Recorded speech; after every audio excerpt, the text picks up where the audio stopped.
A beautiful Thursday evening to you, listening to Emirate 98.5 FM. This is a Game On right here on your number one radio station, the voice of the people. Tosh Michaels is my name, the anointed voice on radio, the apostle, always bringing you the gospel according to sense sport.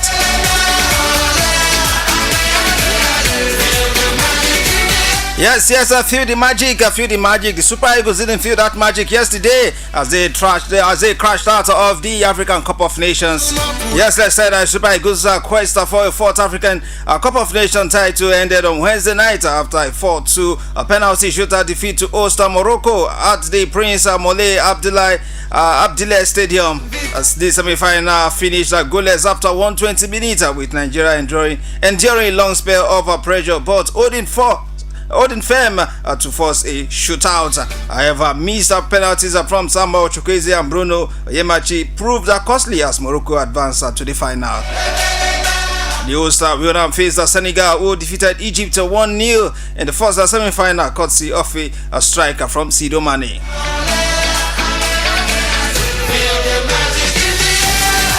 Yes, of course, following that defeat, Super Falcons striker Asisat Oshola has criticized the Confederation of African Football over the continued hosting of major tournaments and awards in Morocco. Writing on our social media platform X, Oshola said CAF's repeated focus on Morocco is becoming boring, calling for another African countries to be given the opportunity to host continental competition.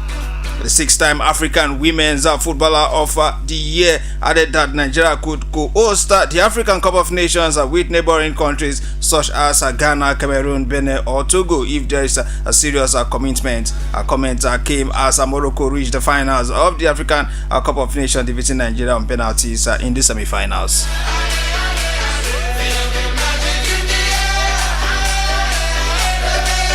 Still talking football, let's tell you that Cameroonian Football Federation President Samuel Eto'o has been suspended for 4 games for alleged misbehavior during his team loss to Morocco at the African Cup of Nations. Fecafoot has now responded to CAF that the decision to suspend its president along with a $20,000 fine lacks any explicit justification. This is coming after Eto'o was seen gesturing angrily during the game towards Moroccan counterpart Fawzi Lekija, with CAF President Patrice Motsepe also sitting nearby.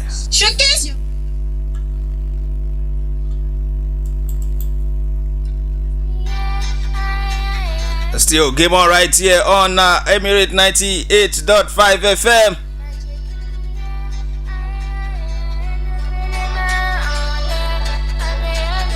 And let's tell you that Burkina Faso have sacked head coach Brahma Traore and the entire coaching crew following their exit at this last 16th stage of the African Cup of Nations in Morocco. In a statement, the Burkina Faso Football Federation said the decision was taken after performance that fell short of the objective set before the tournament. The Stallions are targeted a semi-final finish but were convincingly beaten 3-0 by defending champions Ivory Coast in their first knockout match. The Federation President Omaro Swagando admitted that the results caused deep disappointment among fans, stakeholders and football authorities in the country. The 63-year-old Traore was appointed in March 2024, replacing Albert Veloud after Burkina Faso were also eliminated in the same stage in the previous AFCON.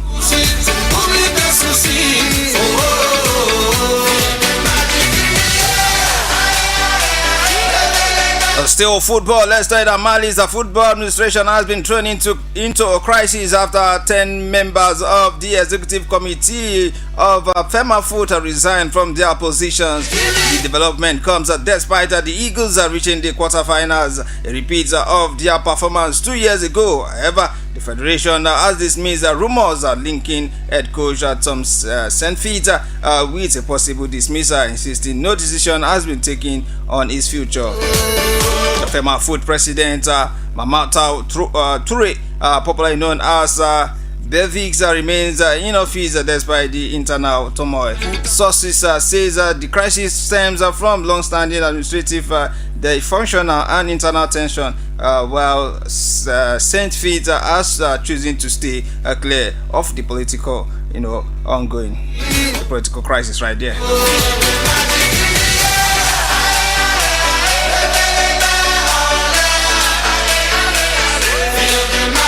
Yes, game on right here on Emirate 98.5 FM. Tosh Michaels is my name, the rented voice on radio. Of course, let's bring you results of matches that went down in the Nigerian Women's Football League yesterday.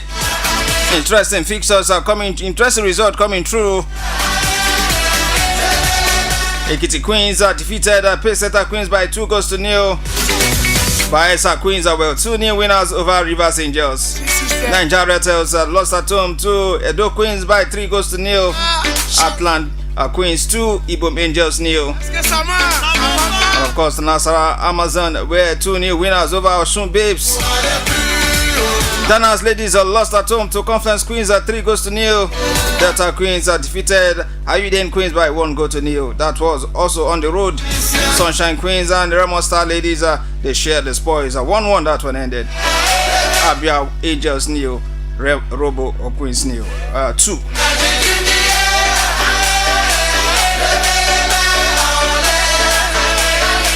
And of course, it was a return of match days in the Nigerian Premier Football League. Let's say that the Academy Warriors were 1-0 winners over Bayelsa United. Abia Warriors 1, Plateau United 1. Kwara United at the Rashid Yakin Membo. They lost, yes, you heard me right, they lost at home. Kwara United, they lost to Bendel Insurance by 1-0. A shocking result, a shocking and a disappointing result that was. Rangers International 0, Rivers United 0, Wiki Tourist 0, Warri Wolves 1, Shooting Stars 3, Eyimba International 0, Barao 2, Niger Tornadoes 1, Remo Stars 1, Ikorodu City 0. Nasara United, they lost at home 0-1 to Kano Pillars. One match I will go down today. That will be Katsina United versus Kun Khalifa. Head coach of Kwara United, Ashrafa Suleiman, has blamed injury setback for his team's defeat to Bendel Insurance. The coach revealed that the absence of key players disrupted his plans and affected the team's balance during the match. Despite the loss, Suleiman remained hopeful, assuring fans that efforts are ongoing to get injured players back and bounce back to winning ways. Bendel Insurance, yes, 1-0 winners over Kwara United. Let's listen to the voice of Coach Ashrafa Suleiman. Well, it's a game of football. At times, it's like that. The way we approached the game, it was very bad for us. But when we came back second half, we were able to make some changes, try to see whether we can equalize, go and get winning goal. But unfortunately, we couldn't get it right. You can see that second half we lost a lot of strong chances, which is part of the game. Try and go back to the drawing board once those are lapses and make sure we correct it. This is the first game of the second round. We still have 18 games to go. So it was a bad day, but I believe we are going to make it up. Definitely, you can see that we have to play the way we normally play again. That is not the way we play today, because we have key injuries. Even the guy that was just coming back, go back to injury again. So we have to manage it, but injury is part of it. There's nothing we can do. We are looking for how we can be able to strengthen the team, but the player that will try to get, we will get them. But we'll try before the close of the window to make sure that we make some adjustments. I really left for trial with Egypt, but we are not sure of his own coming back. But we continue to work with the one that we have on brand. The issue of Daga, maybe in the next 1 or 2 weeks, Daga will be able to come back. Will be able to come back. Yeah, apart from that, we still have the issue of Manuel and John Mark. These are our key players that if you have them in this game, I believe we are not going to lose the game. But ourselves till they come back and get it.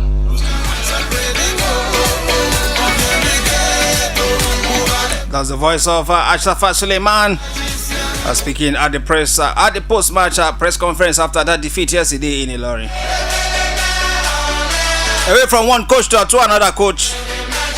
And this time, the coach of the winning side, I'm talking about Kennedy Boboye. He said, "I've taken Ilorin as my home. When I come, I feel comfortable." Kennedy Boboye, not my words, but the word of Kennedy Boboye. Let's listen to him and what he has to say after that victory yesterday.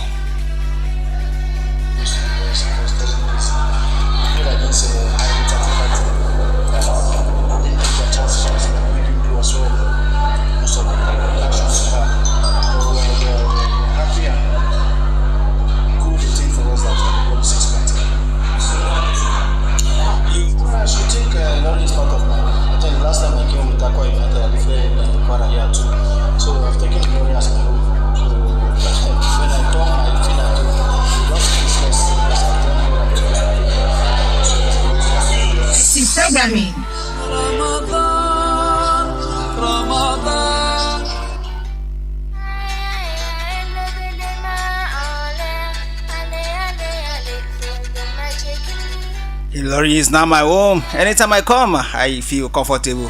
The words of Kennedy Boboye right there. And still game on right here on Emirate 98.5 FM. Dishing it out to you all fresh and smoky. Just like the way you want it. Just the way you like it.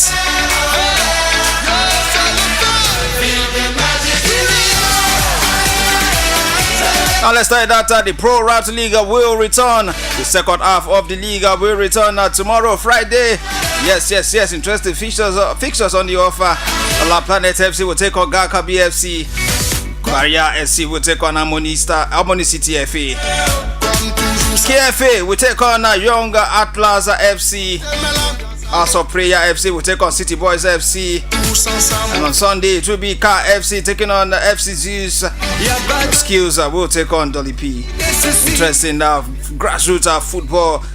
Yes, go to the stadium or the KFA pitch where the matches will take place. Talking about the Pro Route League.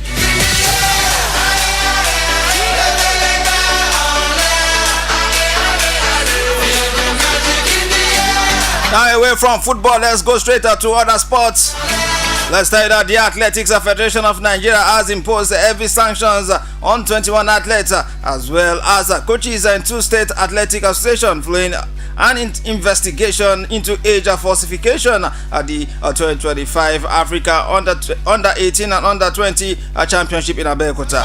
The probe set up in December after alert from the Athletic Integrity Unit of World Athletics confirmed that several athletes competed using inconsistent ages without valid explanations.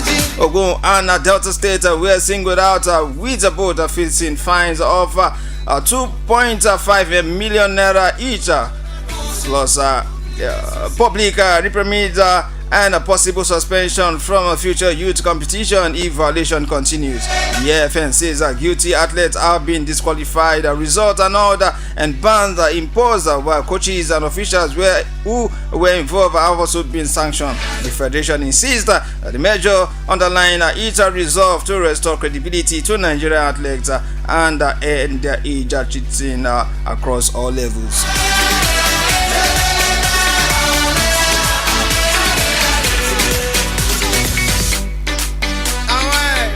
Now to tennis, let's tell you that the Australian Open has released its prize and money breakdown for the 2025 edition of this season first major. The prize pool will be 111.5 million US dollars, Australian dollar. That is up nearly 16% increase from what we saw in 2025. This is the largest jump in the tournament history.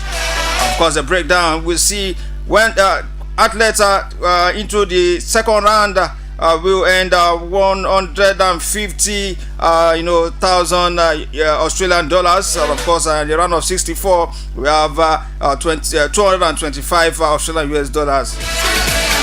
And of course, the round of 32 375.750 Australian US dollars.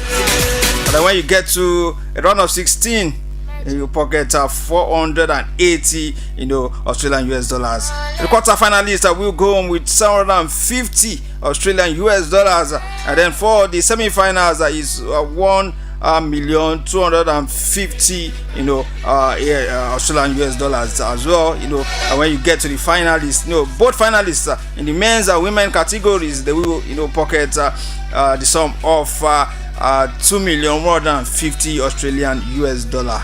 And of course, the champion of this year's Australian Open will go home with a whooping sum of 4,150,000 Australian US dollars.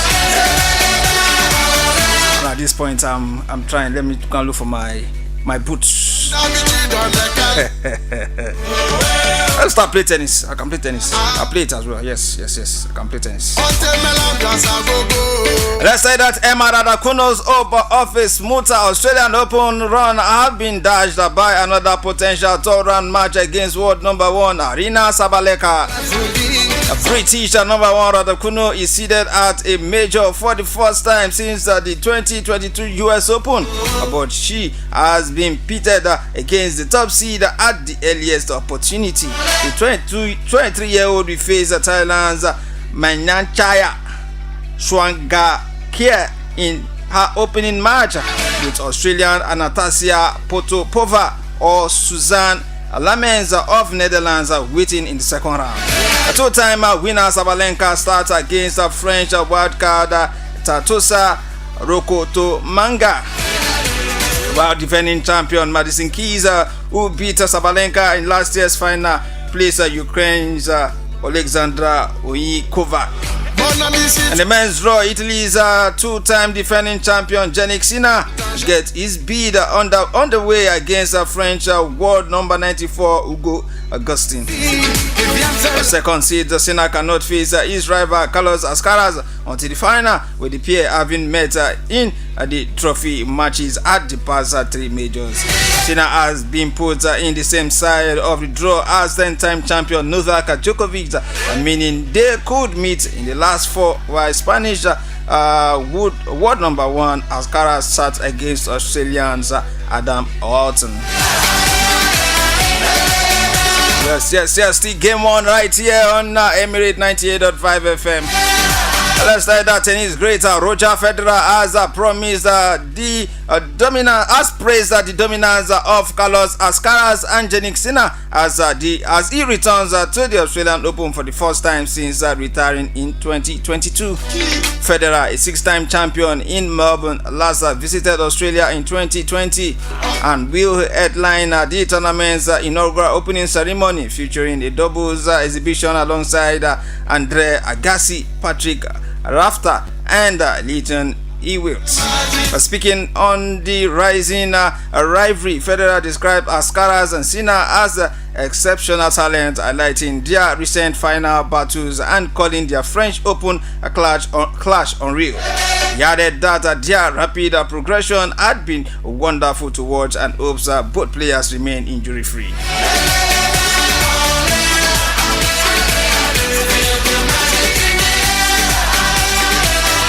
Locals hopes of ending Australians' long wait for a men's single championship at the Australian Open faces an early test with 6th seed Alex de Minaur under the tough draw ahead of the tournament starting on Sunday.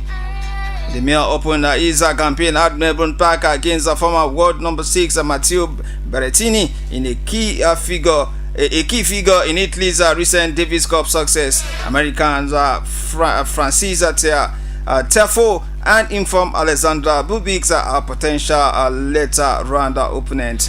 If the Australian reaches the quarterfinals, a likely clash awaits top seeds Carlos Alcaraz, who has won all 5 previous meetings between the pair. Fellow Australian Adam Walton first faces Alcaraz in round 1. A very difficult matchup right there. Alcaraz at this point in time is flying.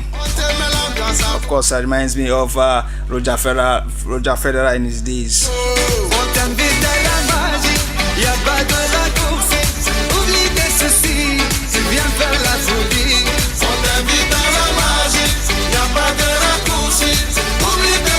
Let's say that after a long layoff, Nigerians mixed martial art MMA star Israel Adesanya will return to action inside the octagon in this match.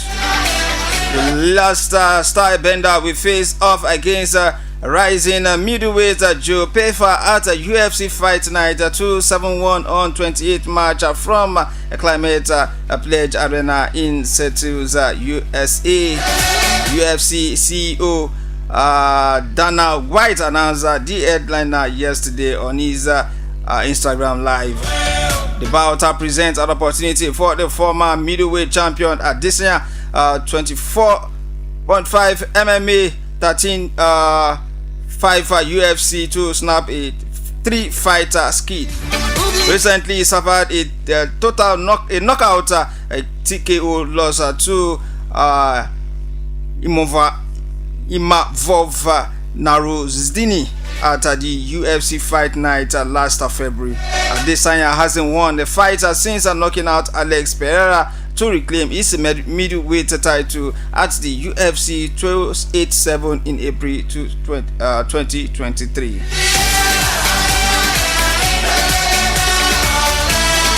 And to boxing, let's say that Moses Ituma's highly publicized heavyweight clash against American opponent Jermaine Franklin has been rescheduled after the rising star sustained an injury in training. The international bout, originally fixed for January 24th, will now take place on March 28th at the Cope Live Arena in Manchester, England. The postponement follows an injury Ituma picked up during his preparation camp, forcing organizers to shift the date for the contest. Queensberry Promotion, the boxer's management agency, confirmed the development in an official statement explaining that the 20-year-old was unable to continue preparation as planned due to a setback. As a result, the much anticipated showdown has been moved to later in the first quarter of the year.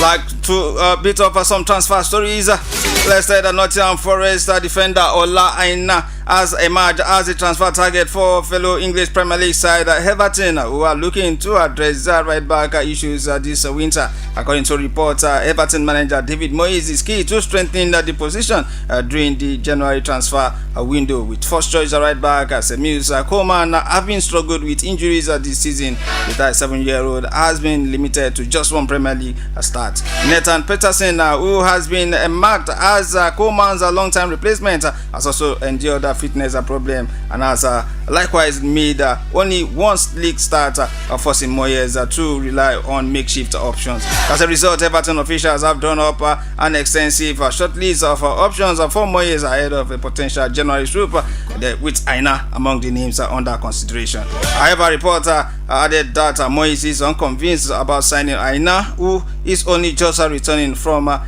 lengthy injury layoff. Before making his return against Aston Villa on Saturday, 3rd January 2029, 3rd January 2026, the 29-year-old has been sidelined since September 2025 after sustaining a hamstring injury which while on international duty with Nigeria. Laina joined the Foxes from Torino in 2023 and is under a contract at the City Ground until the summer of 2028. English Premier League side West Ham United have stepped up their interest in Nigerian midfielder Toshukwu Nandi. The Hammers have been tracking the SV's lead Oregon player for several months following a series of impressive performances for the Belgium side. According to report, West Ham officials have already held discussion with Nandi's representative while in Nigeria's AFCON camp in Morocco. The source closely player Nwosu Chigozie confirmed the representative of West Ham met Nandi during his international duty with Nigeria. It will be a great move for the young lad.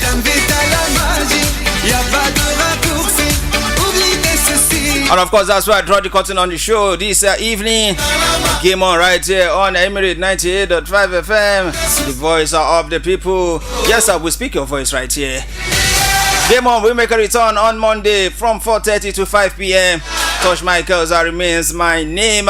the anointed voice on radio, the apostle, always bring you the gospel according to some sport. And of course, I say, do offer yourself a pleasant weekend. I'll come back on Saturday for Sport Express from 12:15 to 1 p.m. Do not go nowhere. Keep listening to Emirate at 98.5 FM.